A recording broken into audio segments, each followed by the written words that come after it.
News 12 Grace Noon is there with the very latest this afternoon. We can't get any closer to the house, but take a look behind me. You can see a police van. The house is right across from it. You also see some bags that are on the street that are evidence in this case. Now, police tell me they are searching room by room in this house for all evidence. And a resident here told me that she was told that the size of the marijuana trees, well, they look like Christmas trees. Very surprised because this is a very quiet, nice neighborhood, a lot of kids, very friendly people. So Nicole Margulies never expected to see armored cars, Clarkstown police, and state troopers in her Valley Cottage neighborhood. After several months of investigation, police executed a search warrant at 8 Thomas Court. These pictures show what they found inside: more than 200 marijuana trees and 30 buckets of leaves. It appears that the entire house was turned into like a growing platform for marijuana.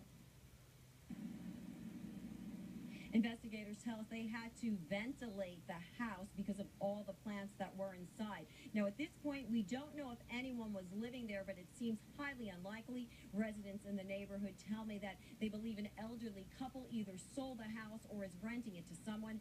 So far, no arrests have been made. We're here in Valley Cottage. Grace New, now back to you. All right, Grace, thank you. Police are also investigating reports of a woman being robbed and sexually assaulted. Officials say they received a 911 call around 1 this morning from a woman who says a man attacked her here in a grassy area right along Yonkers Avenue. You can actually see police on the scene early this morning. The woman was taken to Westchester Medical Center to be checked out. Police should have more information later today, so stay with News 12 and News12.com. Well, a suspended NYPD cop from Yonkers turns himself in at the Westchester County Courthouse for a drunken shooting spree in Pelham. News 12's Carol Wilkinson is at the courthouse in White Plains with the very latest, including, Carol, you've got reaction from Cronin's, the shooting victims in this case, right? Absolutely, Lisa. And as you mentioned, we are here at the Westchester County Courthouse. This is where Brendan Cronin surrendered to the court this morning. Shortly thereafter, in the courtroom, there was an outburst of tears from his family as he was handcuffed and led away by officers.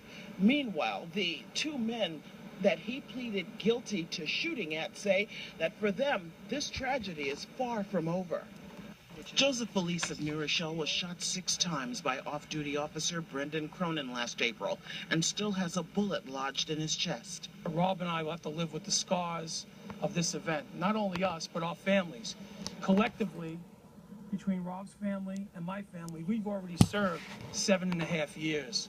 Cronin, shown here, turning himself in Tuesday morning at County Courthouse in White Plains, faces a maximum of 25 years in the plea deal that will send him to prison on 4 felony counts of attempted murder and assault and a misdemeanor DWI charge. It was April 29th of last year when Cronin, while off duty, downed 10 drinks at a City Island bar, drove his vehicle, and stopped on Lincoln Avenue in Pelham. That's when he fired 14 shots from his police-issued pistol into a vehicle stopped at a red light. Robert Borelli of New Rochelle was behind the wheel. He wasn't hit and drove his seriously injured friend, Joe Felice, to the hospital. Today represents, an important day, a little bit of closure, finally getting